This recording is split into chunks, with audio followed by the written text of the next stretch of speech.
If you're a Capricorn, or your moon or rising sign falls in Capricorn, stop what you're doing and give me the next few minutes.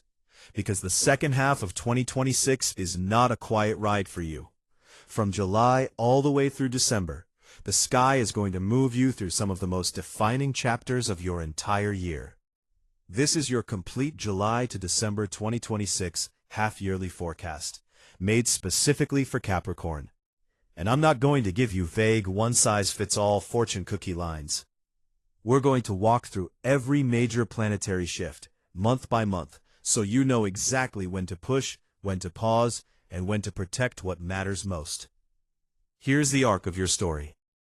July opens with deep, almost private internal transformation, the kind of energy that asks you to look at your finances, your intimacy, and your buried emotions. Then, as we move towards September, the spotlight swings hard onto your career.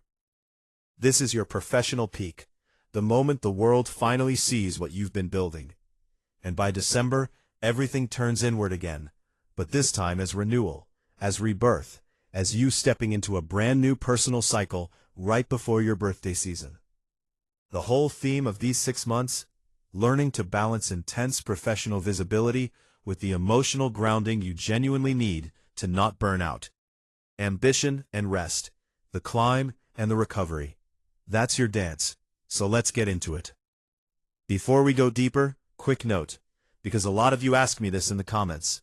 Here at Astro Forecast, we don't just make general forecasts. We also offer personalized one-on-one readings based on your exact birth chart, because your sun sign is only one piece of a much bigger picture.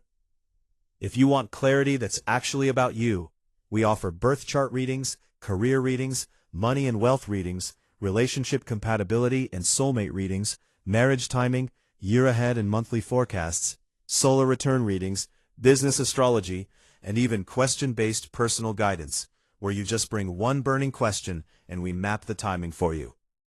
If you've been through a tough breakup, we also do breakup recovery guidance and dating pattern analysis. Everything is private, personal, and tailored to your chart. If any of that speaks to you, the WhatsApp chat link is sitting right in the description box below. Just tap it, message us, and we'll take it from there. Okay, now let's get back to your stars. So what's actually happening in the sky? In Western Astrology, the second half of 2026 is a progressive journey of the fast-moving inner planets. The Sun, Mercury, Venus, and Mars, marching through the upper and final quadrants of your Capricorn solar chart. Let me break down the cast of characters. The Sun is your vitality and where your focus goes. Mercury rules your communication, your logistics, your contracts and conversations. Venus governs your values, your money, and your relationships. And Mars is your raw drive, your ambition, and honestly, your friction, the planet most likely to spark conflict when it's poorly handled. Now watch the signs these planets travel through. Leo brings passion and intensity. Virgo brings analysis and refinement. Libra brings balance and partnership. Scorpio brings depth and transformation. Sagittarius brings expansion and release. And finally, Capricorn brings structure and fresh beginnings. For you, Capricorn, this sequence lights up your sectors of shared resources, career, networking, and the subconscious, before resetting completely in your own sign. Translation: you'll deal with financial restructuring, relationship negotiations, a major career elevation, and deep spiritual clearing, all within 6 months. The influence runs the entire back half of the year, with the focal point shifting almost every few weeks. Buckle up. Career and work. Let's start where Capricorns always want to start. Work. Your biggest career window opens when the Sun and Mercury both enter Libra in September, lighting up the very top of your chart, your zone of public reputation and authority. This is high visibility season. Promotions, recognition, and leadership opportunities are all on the table. If there was ever a time to be seen, this is it. The challenge is that this professional intensity collides with your relationship needs. So you'll feel pulled between the office and the people you love. Earlier, in August, Venus moving through Libra smooths out your collaborations and makes negotiations far easier. So use that window to build alliances before the big push. Job changes are most likely around late September, when the energy naturally supports shifting roles or even companies. And if you run a business, the Virgo transits in August are your time to refine daily operations and tighten up long-term strategy. Don't chase flash right now, perfect the systems. Money in this period is less about flashy income and more about restructuring what you already have. When the Sun enters Leo in July, your attention turns to shared resources, joint accounts, debts, taxes, and passive income streams. It's a reevaluation phase. Be prepared for some unexpected costs in late summer, often tied to your home or your partner, so keep a buffer. The good news? Late August carries fantastic energy for calculated, detail-oriented investment planning. Virgo rewards the careful, not the impulsive. Throughout these months, you'll need extreme clarity in any joint venture or business partnership. Read the fine print, ask the uncomfortable questions. And during the Leo transits, focus on debt reduction and consolidating your assets. Clean up the foundation before you build higher. Now matters of the heart, and this is a rich chapter for you. If you're single, keep your eyes open when Venus enters Scorpio, which happens twice for you, in September and again in December. Venus in Scorpio lights up your social networks, so the connections you make could be intense, magnetic, and genuinely aligned. Watch your friend circles and group settings. For couples, August is the pressure point.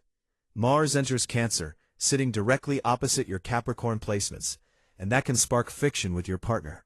Or, if you handle it consciously, passionate breakthroughs. The energy is there either way. You decide whether it builds or breaks. On the family front, you're being asked to address deep emotional dynamics and finally set healthier boundaries. And come October, your friendships expand beautifully, your social circle grows, and your loyalty with your closest peers deepens. Family. With so much career fire this half year, your home becomes your recovery zone. You'll feel a strong pull to cultivate a secure sanctuary, a space that offsets all that professional stress. But there's a catch. You'll be juggling domestic responsibilities against intense public demands, so protect your home time fiercely. During the Sagittarius transits in November, some old family narratives will surface, the stories and wounds you inherited. This is your chance to process and release them. And if relocation is on your mind, treat this period as preparation and logistics rather than an immediate move. Plan now, act later. Health and energy. Let's talk about your body and your mind because this is where Capricorns tend to slip. November brings a high need for quiet retreat and psychological rest. Don't fight it. Honor it. Your physical energy will fluctuate, especially as Mars moves from Cancer into Virgo. So pace yourself instead of sprinting. Your stress is most likely to peak during the heavy career focus of September and October, and your burnout risk climbs dangerously in late November if you ignore rest and refuse to delegate. Please hear me on this. Strict sleep hygiene and regular digital detoxes aren't luxuries for you this season. They're survival tools. Biggest opportunities. Let me sum up your golden windows. First, major public recognition and career advancement during the September Libra transits, your professional peak of the year. Second, deepening your intimate bonds and finally resolving those financial entanglements in July and August. Third, expanding your worldview, education, or publishing goals during the Virgo transits. And fourth, reclaiming your personal identity and setting powerful intentions in December. 4 distinct doors, and you get to walk through all of them. Biggest challenges. Now the honest part. The obstacles. The first is interpersonal conflict and power struggles in your partnerships. Why does it happen? Because Mars entering Cancer in August sits directly opposite your Capricorn placements, creating tension. How do you handle it? Practice active listening, resist the urge to get defensive, and channel that fiery energy into solving problems together instead of against each other.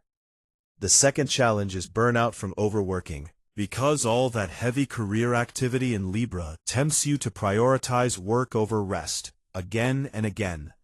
The fix is simple but non-negotiable. Schedule mandatory downtime and actually delegate tasks. You don't have to carry everything alone. Important timings. Mark your calendar. Your two strongest days this half year are September 23rd, when the Sun enters Libra and fires up your career, and December 21st, when the Sun enters Capricorn and restarts your personal cycle. Early July sets the stage. Use it for deep financial and emotional reviews before the action begins. The energy shifts feel most palpable on the actual ingress days, especially August 11th, when Mars enters Cancer, and November 22nd, when the Sun enters Sagittarius. The few days right after each shift are integration periods, where the new themes settle into your daily life. And by late December, the earlier career intensity fades entirely as your focus turns to personal rebirth and the fresh new year. Lucky guidance. Now for the fun part. Your personalized luck toolkit for these 6 months. Your lucky color is indigo. Why? It matches the depth of your 8th and 12th house transits, while still supporting your 10th house authority, mystery, and power in one shade. Your lucky number is 8, symbolizing infinity, structural wealth, and resonating perfectly with the shared resource themes of July. Your lucky day is Saturday, ruled by Saturn, Capricorn's own ruling planet, making it ideal for discipline and long-term planning. Your lucky crystal is garnet, which provides grounding earth energy and supports your ambition and vitality during the draining stretches. Your lucky element is earth, which steadies all the emotional water and volatile fire energy swirling through this half year. And your lucky direction is south, tied to the midheaven and your career sector, aligning beautifully with your September peaks. And your power affirmation for these months. I balance my worldly ambitions with deep restorative inner peace. Say it every morning. It bridges the exact gap between your heavy career transits and the rest you'll desperately need. What to do? Here's your action list. Have the hard conversations. Address relationship grievances calmly and directly in August, because Mars in Cancer will force unsaid issues to the surface anyway. Better you lead that talk than let it explode. Make your career moves in September. Update your resume, launch that project, ask for the promotion, because the Sun and Mercury in Libra heavily favor public success and authority. Then network in October. Attend the social and industry events, because Scorpio transits activate your alliances sector and make strategic connections click. And finally, in late December, outline your 2027 goals, because the Sun and Mercury in Capricorn hand you unmatched clarity and practical vision. And here's what to avoid. Don't pick unnecessary fights with business or romantic partners in August. Mars in Cancer makes everyone hypersensitive, and a minor issue can turn into lasting damage. Don't ignore debt, taxes, or joint financial details in July, because the Leo transits in your 8th house demand total transparency around shared money. And don't launch major personal initiatives in November. The Sagittarius energy calls for closure and rest, not new beginnings. Save those launches for December, when the timing is genuinely on your side. A few simple practices to keep you aligned. Declutter your space during the Virgo transits. Clearing physical clutter clears mental clutter and lowers anxiety. Practice moon intention setting during Libra season to sync your subconscious with your career goals. Keep journaling during the Sagittarius 12th house transits to safely process hidden fears and subconscious blocks. Take regular nature walks to reconnect with the earth element and calm the mental spin that air and fire transits create. And try a candle ritual using brown or green candles to invoke earth energy and stabilize your financial and career manifestations. So here's your key takeaway, Capricorn. The second half of 2026 is about balance. Balancing your climb to the very top with the deep rest and relationship building that make the climb worth it. September lifts you up, December renews you, and everything in between is you learning that ambition and softness can absolutely coexist. You already have the discipline. That's your birthright as a Capricorn. This period simply asks you to add tenderness to that strength, and when you do, you become unstoppable. If this forecast resonated with you, do me a quick favor. Hit that like button, Drop a comment telling me your Capricorn placement, subscribe and turn on the notification bell so you never miss an update. And if you want a reading made just for your chart, tap the WhatsApp link in the description and let's talk. This has been Astro Forecast. Take care of yourself, trust your timing, and I'll see you in the next one.